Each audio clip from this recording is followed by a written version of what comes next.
Hello, everyone, and welcome to the Cut to the Chase Sports Podcast. I'm your host, Chase Younts. Like, subscribe, comment on this video. Appreciate all the support.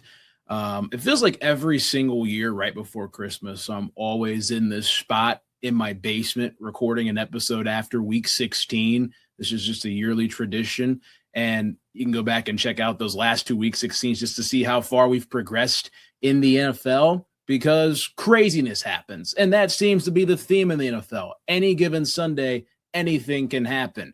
And let's go to last night on Sunday Night Football when the Patriots were able to storm back against the Baltimore Ravens. They were down 11 points in the fourth quarter, but Drake May, the second-year quarterback who was in the MVP conversation, was able to make it through and lead a road comeback for a big-time victory. If the Patriots would have lost, they would have been tied with the Buffalo Bills, still leading the AFC East technically, but it would have really narrowed the gap for them. And the Bills, were able to pick up a win over the Browns. But nonetheless, the Patriots, I mean, this was just a resilient effort by them. Last year, they were a team that was vying for that number one overall pick. They won 3 or 4 games.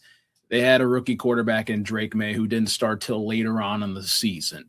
Gerard Mayo was a first-year head coach, and that was his only year as a head coach. They decided to go out and get Mike Vrabel as their leader, and look how that's played out for them. It's been an unbelievable journey for the Patriots, and it's just getting started. They're a 12-3 football team after having the inverse record last year at this point into the season. When you're looking at the Patriots, though, it's a really weird mix, but it's a great mix. You've got running backs like Ramondre Stevenson, You've got Travion Henderson in that backfield.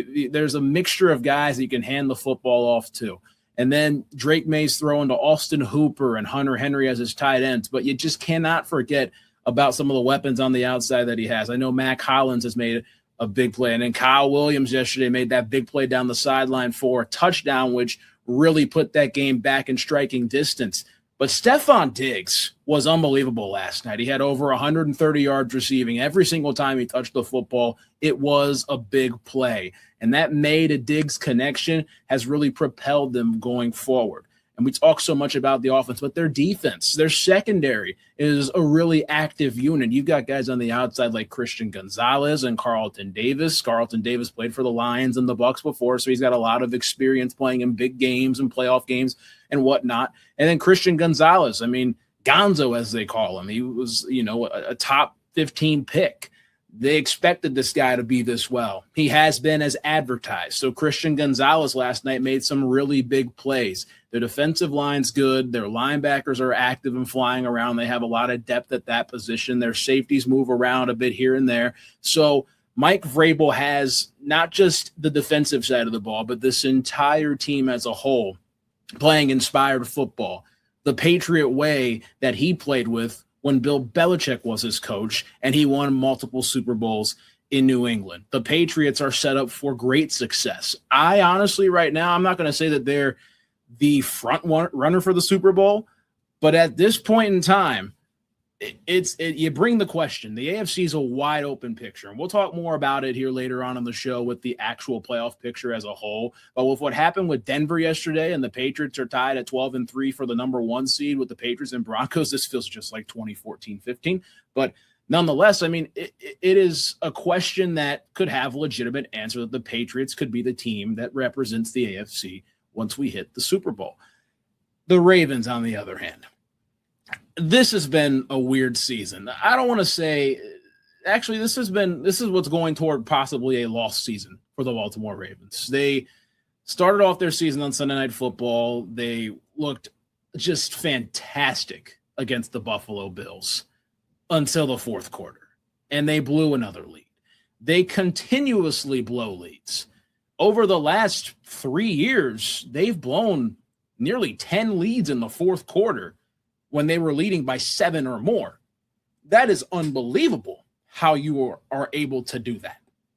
It doesn't matter who's back there at quarterback. And obviously, yes, Lamar Jackson's been back there for a fair share over the last couple of years because he's been healthy, but he's not been healthy this year. He got hurt last night, a back injury right before halftime, took a knee to the lower back, and that changed the entire course of this game. Tyler Huntley is no Lamar Jackson. Tyler Huntley was able to lead a touchdown drive, but Tyler Huntley and the Ravens could not get the job done. Some of the play calling was a big concern. Where's Derrick Henry at is the biggest concern of them all. Yes, Derrick Henry had a fumble on the opening drive and everything, but still, you can't abandon the guy that you paid that money for. And they didn't really pay him a great amount of money when they got him last season, but they knew the weapon that they could use in Derrick Henry. It just puzzles me because the Ravens were running the football well. Derrick Henry had 128 yards on 18 carries and 2 touchdown runs, and they decided, yeah, let's give the ball to Ali. Let's give the ball to Keaton Mitchell, which, again, no slight at those guys, but they're no Derrick Henry. Mike Vrabel probably saw shades of, Derrick Henry because he coached Derrick Henry back in Tennessee. He's probably like, oh, man, if they let this guy keep running the football, it's going to get ugly from here. And it almost got ugly from here.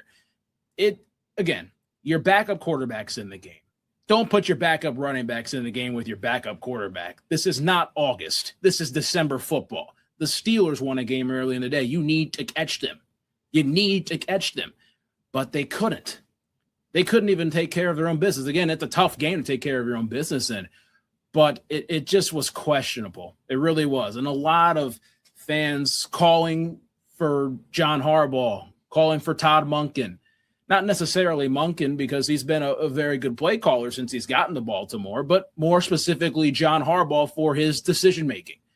You don't tell me that John Harbaugh doesn't have any say that his star running back, Derrick Henry, is not out there in the fourth quarter. He didn't have a single carry. And that goes back to the head coach and making some of those decisions. Be ringing up Todd Monken and be like, hey, get 22 in the game. He's got 128 yards. And he's averaging nearly 7 yards a carry. What are we doing? It didn't make any sense. It really didn't. But the Ravens fall to 7-8. They start off their season 1-5. They get Lamar Jackson back, win 5 in a row, lose to the Bengals on Thanksgiving night, and then lose to the Steelers, bounce back against the Bengals. It's just been murky during the holiday season for the Baltimore Ravens, and it looks like there might be some coal in their stocking as we approach Christmas in a couple of days.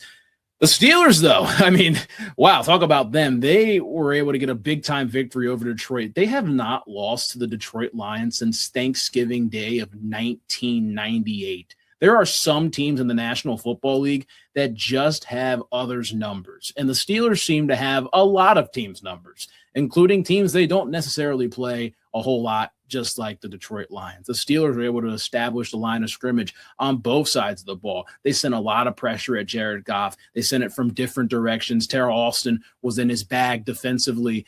And in that regard, they stopped the run game. Jahmyr Gibbs, they showed a graphic on CBS yesterday where Jahmyr Gibbs had 6 carries for 5 yards in the fourth quarter. Unbelievable stuff. David Montgomery was able to have his way a little bit, but the Steelers' strong run defense, which if you would have said that 2 months ago, it would be like, man, what happened? Because the Steelers' run defense was one of the worst in football 2 months ago. Now they've been able to really kind of stack things up and push the chips to the middle of the table when it matters the most. And Pittsburgh is able to stand strong. 19 straight seasons of above 500. And again, I know Steelers fans like to complain one way or another. Man, we always finish 9-8. We never get a good draft pick. We always narrowly slide into the playoffs and sort. I think there are probably 25 teams out of the 32 or 31 teams, disqualifying the Steelers out of this one. Nearly 80% of the league would love to be in the scenario the Pittsburgh Steelers are in every single year. I have friends that have never seen the Steelers have a losing season in their life. So before you start to complain, don't do it. It's not worth it because regardless of who's back there at quarterback, whether it's Aaron Rodgers, whether it's Russell Wilson, whether it's Justin Fields, whether it's Kenny Pickett, Mason Rudolph, Ben Roethlisberger, Landry Jones, Joshua Dobbs, Michael Vick, Charlie Batch. I just named 10 Steelers quarterbacks over the last 20 years. Guess what? They can stick whoever back there, and they're probably going to win half of their games. So again, it kind of goes to like, okay, can we get those two or three guys that put us over the top? They have the highest paid defense in the National Football League, the most expensive defense. They went out there and did it without TJ Watt yesterday. So they have guys that can do it. Do I think the Steelers are a formidable Super Bowl contender? No, not one bit. I think the Steelers are probably a one-and-done team. But again, when you always think about their history, stuff happens. The cream of the crop rise to the top, and they're one of the cream of the crop organizations, as much as it pains me to say as a Bengals fan. You also got to keep it real, though. They're one of the best organizations in all of sports. So they find a way. Aaron Rodgers was able to complete some passes, a lot of man-to-man coverage down the field that Detroit was trying to do. They just don't have the guys on the outside to try to play that man-to-man coverage, especially against DK Metcalf. You would think yesterday with some of the receivers that Pittsburgh was using out there, DK Metcalf, and you're like, okay, Calvin Austin, who else? Adam Thielen out there. But the Steelers throw a lot to their tight ends, though. And that's where they saw an advantage. Darnell Washington, Pat Freiermuth, Jonnu Smith even took a couple of sweeps. You can just go down the list right there. But the big story was the Steelers' run game. They ran for over 200 yards. Jaylen Warren had two touchdown runs of 40-plus yards on back-to-back drives, which pretty much took the entire game out. I know the game ended the certain way that it did. And yes, Amon St. Brown's forward progress wasn't stopped and everything. And there's so much complaints going on from both sides here or there, but the Steelers won the football game and they were able to get a big time win. I think if you're a Steelers fan, you cherish this one because I don't think there's many more coming once you hit the playoffs. But that's not me being a hater. That's just me being a realist. Detroit, with them, they started off well this season, but then they got into a funk of win a game, lose a game, win a game, lose a game, lose two in a row. And we knew coming into this season that their schedule was going to be tough. Every single road game they played that they will have played this year is not scheduled for 1 o'clock. So when you're playing a bunch of road games that are not at 1 o'clock, there's not that many West Coast teams in the National Football League. Detroit went out west once this year. That was last week against the Rams. That means you're playing big-time football every single week. The NFC North is a bloodbath. Okay, Minnesota is not the greatest. They're 7-8 right now, but Minnesota beat Detroit in Detroit. They play each other on Christmas. Detroit has one last breath. But the Lions played such a tough schedule, lost both coordinators. Their center retired. I'm not throwing excuses out there for the Lions, but there was a lot of stuff that happened after they finished 15-2 last year, had the number one overall seed, and got upset by the Commanders in the divisional round. A lot of stuff that they couldn't necessarily bounce back from. They gave the play calling duties to Dan Campbell. It went well to an extent, but they haven't been able to convert on many fourth downs, which is a forte of Dan Campbell over the course of time. We obviously know him, biting kneecaps. Let's go for it on fourth down in some insane regards. And they get some of those they get a lot of those fourth downs. Jim Nantz had a stat yesterday before the Lions got stopped on 4th and goal that they converted on 99 fourth downs since Dan Campbell became the coach in 2021. That's incredible.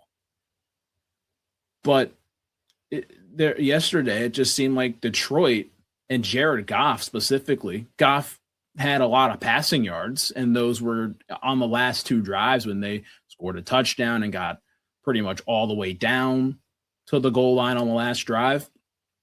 But Pittsburgh gave them fits rushing the passer from a multitude of ways of linebackers blitzing, slot corners blitzing, guys dropping in coverage, simulated pressure is what I'm trying to say.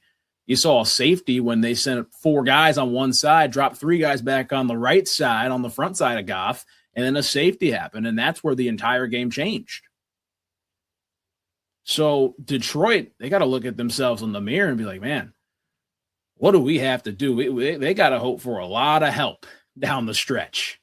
And the team they're competing with right now is the Green Bay Packers. And that's a kryptonite of theirs. So unfortunately for Detroit, they've got that. Now I'll tell you this. Let's go to another big cat. The Panthers. They have taken over the NFC South. They haven't won the NFC South yet. If they beat the Seahawks and the Bucks lose this coming, we have to look and see what the Bucks play. then the Panthers win the NFC South. How crazy is that? Bryce Young got drafted in 2023. And Bryce,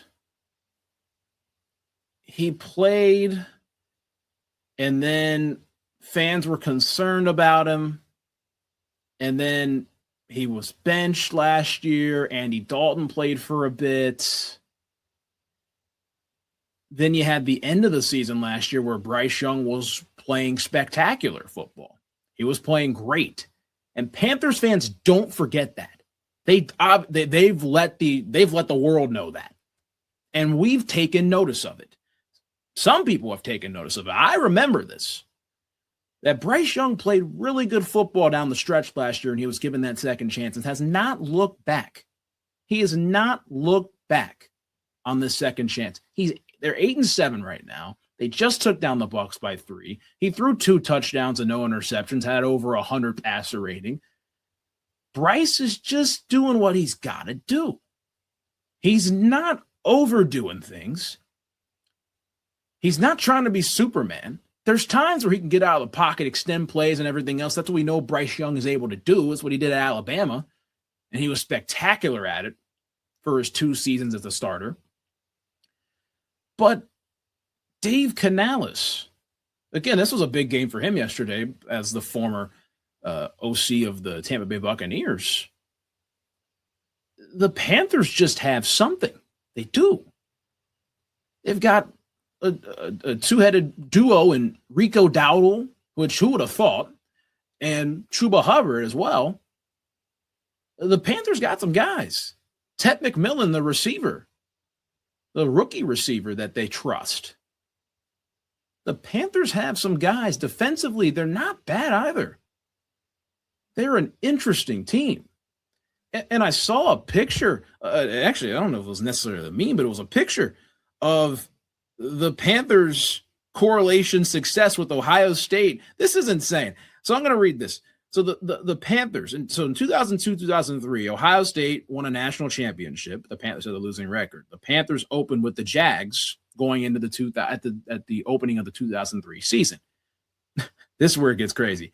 J-Lo files for divorce with Chris Judd. And then later on in the 2003 season, the Panthers made the Super Bowl. Let's go to 2014-15. Ohio State won the national championship. Panthers had a losing record. The Panthers opened the next season with who else? The Jags. Later on in 2014, J-Lo files for divorce with Mark Anthony. Panthers make the Super Bowl. Third time's a charm. Ohio State just won the national championship, 2024-2025 season. Panthers had a losing record. Guess who the Panthers opened up their season with this year? The Jacksonville Jaguars. And guess what happened? Not too long ago, J-Lo just filed for divorce with Ben Affleck. Will the Panthers make the Super Bowl? Will the Panthers make the playoff first? The Panthers have control. They really do. And on the flip side, that was an unbelievable graphic. I don't remember who posted that, but to go through that extensive work and find those correlations is unbelievable and a job well done right there. I hope the Panthers make the Super Bowl. Just screw the playoffs. Hope they make the Super Bowl. But you look on the other side of things, the Bucs. Baker Mayfield had only 140 yards passing. He completed 18 passes. They ran the ball really well, don't get me wrong. But their receivers, come on, you got to take advantage of this. You have to take advantage of this opportunity. You've got Mike Evans. You've got Chris Godwin, Emeka Egbuka, Tez Johnson, Jalen McMillan. That's the best receiver room in all of football. And you're telling me that your leading receiver was Emeka Egbuka with a catch for 40 yards. That's all he had. Everyone else, multiple catches. Chris Godwin had 5 catches for nearly 31 yards. That's all we're doing? This is the big play Bucs. I was going to say big play Bengals, but this is the big play Bucs. How in the world is this happening in a big-time game like this where Baker Mayfield's usually charged up for something, where the Panthers had this guy playing scout team defensive end? before he got cut in 2022 and then led a game-winning drive as the Los Angeles Rams quarterback a week later. Obviously, Baker Mayfield always charged up for games and has it circled that they're playing the Panthers. The Panthers also play Sam Darnold this coming week, the Seahawks quarterback, who used to be the Panthers quarterback, the same place where Sam Darnold and Baker Mayfield were at the same time. How crazy is this NFL? How crazy is this league? But I digress off of that. The Bucs have gone the wrong direction. They look to be a team that was like, man, I think they've made the next steps. I think they've made that jump. They were 5-1 at one point before they took on the Lions on Monday Night Football. And we're like, man, if the Bucs are able to get this big time win, they're 6-1. They're in a really good spot. No one's catching them in the NFC South. This is their division. No one's going to get them. Well, look now. The Carolina Panthers just took over. The Bucs were 5-1. Now they're 7-8. They've lost 3 straight games to divisional opponents. They lost to the Saints at home. They lost to the Falcons at home, blowing a fourth quarter double-digit lead. And now they just lost to the Panthers in dramatic fashion, in slower death fashion, if you would. So it's looking tough right now for Tampa. Todd Bowles, job security. Ask the GM licked. I don't know. This is tough. They have so many great players on their team, and for them to just it's getting shorter every single year with Baker Mayfield, with this team with Baker Mayfield. Not saying he's the issue, but he obviously was not a solution yesterday. They made the divisional round in 2023. They lost at home in the wild card round last year. Now they might not make the playoffs. Downward slope. Not good. Well, and we stick with more big cats. How crazy is that? I'm not going to talk about my Bengals. I can't, because guess what? They're out. But I'll tell you one team that lost to the Bengals, but they rebounded quite well, is the Jags. The Jags are 11-4. Trevor Lawrence is playing really good football. He's accounted for 10 touchdowns over the last 2 weeks. Yeah, say what you want with the Jets last week. But he accounted for 4 touchdowns against the Denver Broncos. There's a different attitude right now in Duval. There really is. I got to watch more Jags games. I don't want to sound like Sean Payton just talking about they're a small market team, because I am a fan of a small market team in the National Football League with a number 1 overall pick as their quarterback. That's as far as I'm going to go into Bengals talk. But with the Jags, they got themselves this coach who came from the Bucs in Liam Cohen, who was a former offensive coordinator. And now they're playing great football. They haven't clinched their division yet. They haven't even clinched a playoff spot yet, which is nuts. The AFC's just wild. Everyone's got over 10 wins right now that's in the playoffs, but we'll talk about that in a second. But the Jags, they have some sort of an attitude about them. They're an 11-4 football team. They find a way to win. Their number 2 overall pick, Travis Hunter's not even out there right now. He's hurt. He's out for the season. But Travis Etienne has been a big part.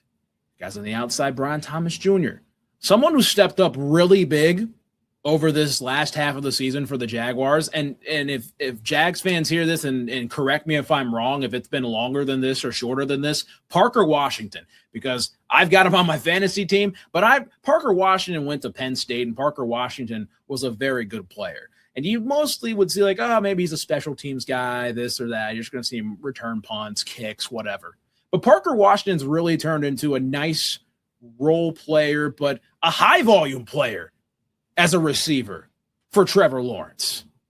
They talked so much earlier in the year that Trevor Lawrence didn't throw the football to Brian Thomas Jr., and Brian Thomas Jr.'s got more active. He's a first-round pick. He's going to get active. He's going to find ways to get active. They're going to get into football. Liam Cohen has been a great offensive mind for the Jacksonville Jaguars. It's been fantastic to watch. It really has. It's just seemed like overnight they just turned into this really good football team.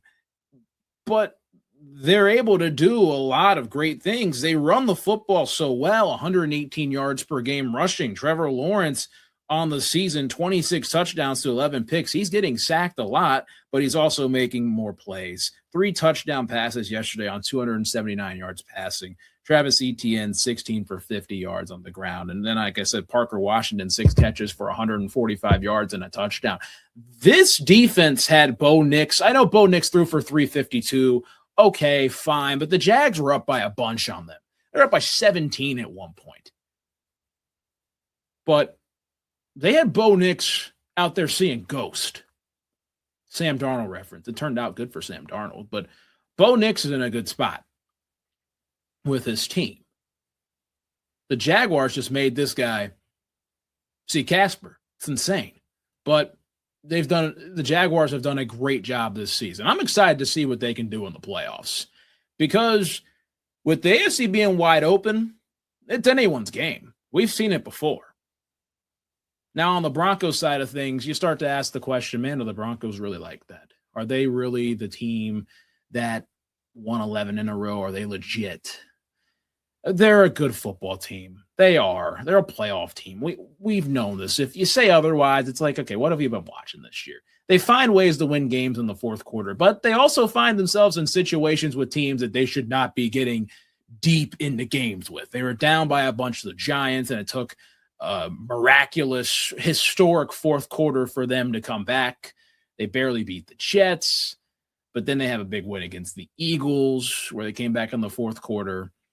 They had a dogfight with the Commanders in overtime where they had to stop a 2-point conversion, which if Marcus Mariota got the pass over top of Nick Bonito, it would have been wraps. And the Pats would be the 1 seed right now. But the Broncos' advantage is their head coach. And again, you could talk, they have great pass rushers, D-line. They can run the football. They've got some guys on the outside. Bo Nix's numbers aren't bad this year, but there's something that is just not sticking. I feel like there are a lot more. There's a lot more. I don't even know how I want to put this. There's so many weapons that mask Bo Nix deficiencies. I mean, quarterbacks are human. Everybody's human. Players are human. They are. But I feel like there's a lot more people on the outside in the run game that kind of hides Bo Nix's flaws, which I think are a bit bigger than we thought they were. Sean Payton can fix them. Bo Nix can fix them himself. And Sean Payton, obviously, we go later on in the season in the playoffs, and he's a coach that you certainly want to have on, leading your team. And this thing could still lead through Denver. They play the Chiefs, who they might be playing a third-string quarterback on Christmas night, so that's a present. And then they would play the Chargers, but the Broncos have to just control their destiny and win out. Even with 13 wins, they might end up being the 5 seed. Do you necessarily want to see the Broncos late in the playoffs? No, but you don't want to be playing the Broncos in Mile High, is all I'll say.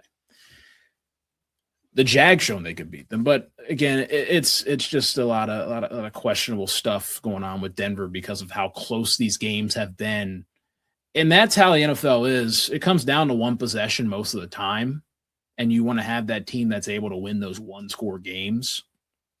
But if you're playing these teams that you should be blowing out of the water and really handling to those tight games, sometime it's going to bite you. And this is the worst time for it to bite you once the weather gets cold outside. Another thing, Bears clinched the playoffs. By this actually might be the greatest weekend if you're a Bears fan in the 21st century other than when they made the Super Bowl. They just beat the Packers in overtime in a primetime game to take full control of the division. The Lions lost to the Steelers, and the Bears clinched a playoff spot. And now they're literally in a win and clinch the division to have a home playoff game at Soldier Field. How crazy is that? How crazy is that? Year 2 of Caleb Williams, year 1 of Ben Johnson. The attitude in Chicago has changed so much that I don't even recognize that football team anymore for the better. It's insane. They have been a fantastic group this year. They can run the football with anybody. They own the line of scrimmage. They went out and made those additions, a big one being Joe Tooney from the Chiefs. They made that trade. They go for it on fourth down. They're creative. They've got a 7th-round running back who's taking a split amount of the carry, sometimes even more majority than DeAndre Swift. Kyle Monangai, who I'm talking about, has been fantastic from Rutgers. Caleb Williams is making throws on the run. We've obviously known that Caleb Williams can do that, but he also looks comfortable in the pocket. These Bears receivers are getting more wide open. Usually you'd see in the past with the Chicago Bears, it's always contested. It's always muddy. It's murky, everything. But man, whatever Ben Johnson's drawing up right now, getting these guys open, it's working. But these receivers are also very good. They are. You got to give credit. I know Rome didn't play on Saturday night, but DJ Moore did, and DJ Moore made some big-time plays, and the biggest play of the game down the stretch to win the game. Bear down, man. The Bears are like that. I don't necessarily – this was pretty much like their Super Bowl, but again, I think they're a good enough team to play in the actual Super Bowl in February. Packers, a lot of questions. Jordan Love's hurt. Micah Parsons out for the season, as we know. Romeo Doubs apparently is not going to be on the Hams team anymore after what happened on Saturday night. Yeah, so if the Packers don't make the playoffs, this is one of the biggest misses in the 21st century for a team to be almost an automatic shoo-in to make the playoffs. If they don't make it, then that's a damn shame on them. Shame, but no shame for them to try to, they realize that they were, one pass rusher away to get over the hump. But it's really unfortunate that they had that injury in Micah Parsons. But the Packers always hang around, just like the Pittsburgh Steelers. They always hang around. They're a top-notch organization. They always hang around. But they can just, I'll say never get over the top. But they haven't gotten over the top in the last 15 years since they last made a Super Bowl. But I digress. Playoff picture stuff, got to pull this up here, but man, it's getting weird. It's getting weird, and it's getting weird fast. It's already gotten weird. So there's only 2 teams that have clinched playoff spots, and those teams have 12 wins. The Denver Broncos 12-3, the Patriots at 12-3, the Jags sit as the 3 seed at 11-4, and the Steelers are the 4 seed at 9-6. Leading the wild card are the Chargers at 11-4 as a 5 seed, the Bills, the 6 seed at 11-4, and the Texans, a 7 seed at 10-5, who have basically risen from the dead. They've won 10 of their last 12 games that they're starting 0-3. The Indianapolis Colts play later tonight. If they lose, they're probably going to be eliminated. They play the Niners at home. They're Indiana Knights uniforms. This is going to be something. Phillip Rivers still starting at quarterback. They got to run the football, mitigate the line of scrimmage, try to get things, getting spicy against Brock Purdy.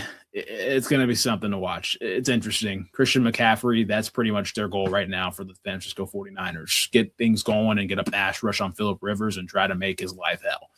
The Ravens are still technically in it, even though they're 7-8. They're going to need a lot of things to happen. They're in the divisional race, not the playoff race, in the wild card. Now for the NFC. Oh, boy. Wow. Seahawks, 1 seed, 12-3. Bears, 2 seed, 11-4. They've clinched a playoff spot as well as the Seahawks. The Eagles are the first division champion in the National Football League, and it's Christmas time. They are 10-5, the 3 seed. Crazy how the league's gone this year. 4 seed Panthers, they're 8-7. A 5 seed, the Rams, are 11-4. The 6 seed Niners are 10-4. They both have clinched playoff spots, and right now the Packers are the 7 seed at 9-5-1. Detroit sitting on the outside at 8-7, and the Bucs at 7-8. They're still in the divisional race. The only way they can make the playoffs. Now, how many legitimate Super Bowl teams do I see in the NFC? I see the Seahawks as a legit Super Bowl team. I think the Bears are a legit Super Bowl team. Say what you want about the Eagles, but they won it last year, so I think they're a legit Super Bowl team. The Rams are a legit Super Bowl team, and I think those are my 4. I don't think Green Bay is going to be able to sustain what they've what they look like. With Micah Parsons and everything else, I thought they were a legitimate team to make a Super Bowl. I don't think they are anymore. What they bargained for to get Micah Parsons and lost him for the rest of the way automatically, I think, takes him out of the running. Again, they'd have to get some favorable matchups going forward and get a good draw, but I don't think the Packers are going to make the Super Bowl. The Lions, this is not their year. It's not. It hasn't been their year ever, but it's just not their year. I know they're still technically in it. The Niners, I know the injuries and everything else, and it's like, well, they've made it this far with all these injuries. I just don't think they're going to make it that much further after that. I think they're going to be a really good team in the playoffs. And, give a team, a tough game. They could steal a game on the road. But other than that, I don't think they're making a Super Bowl. The Panthers, things have to get really freaky for them. But if they see the Rams again, I think the Rams are going to have revenge on their mind in that same spot where they lost the Panthers on Thanksgiving weekend. I don't think the Rams let that happen twice. So, yeah, I think the Seahawks are legit. I think the Bears are truly a legit one. The Eagles and the Rams. I think those are the 4 legit Super Bowl contenders in the NFC. The AFC, I got to pick one. I have to pick one. I'd say the Broncos just because of their roster. I think the Patriots, honestly, I think the Patriots are a really good football team, and I'd have them up there. Jags, I would put the Jags in there. I mean, I have to see more, like, actually go back and watch, like, oh, can they do it? Can they not? I haven't watched a whole lot of Jags film. So I'll put them in there. Why not? Steelers, no. The Chargers, I think the style of football they play, their defense is good. Justin Herbert with the injury, scored 30-plus yesterday. Can they do it? Yeah, but I'm not entirely sold. But Jim Harbaugh in his second year usually has a lot of success wherever he's at, especially when he was with the Niners when they made the Super Bowl in his second year. So, I kind of put them on like hold or standby. Bills, this has got to be the year the Bills do it. It has to be. There's arguably going to be no Lamar Jackson. There is officially no Patrick Mahomes, and there's no Joe Burrow. Those 3 guys aren't in the playoffs. You got to go do it if you're the Buffalo Bills. If Josh Allen and the Bills can't make it out of the AFC, I don't know when they're going to do it. And then the Texans. I think the Texans are legit. I think the Texans, you don't want to see the Texans if you're a 2 seed. And right now it would be the Patriots. That would be one heck of a playoff matchup. So that actually might be the best playoff matchup of the whole playoffs. Patriots-Texans. I would absolutely love to see that as a wild card matchup. That would be cinematic. Colts, if they make it, I don't think they are. I don't. I think we've seen the Colts' true colors. They were 8-1. Now they're 8-6. If they fall to 8-7, they're probably done.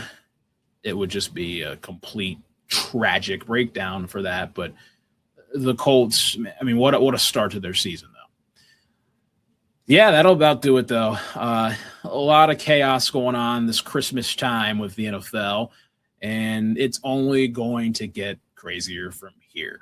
We'll have more college football content coming up as we get closer to the quarterfinals of the playoffs. Ohio State and Miami taking on each other on New Year's Eve in the Cotton Bowl at 7:30 p.m. on ESPN. We'll have some previews, predictions, and shows for that one with Brady King in the coming days. We'll see you guys next time here on the Cut to the Chase Sports Podcast.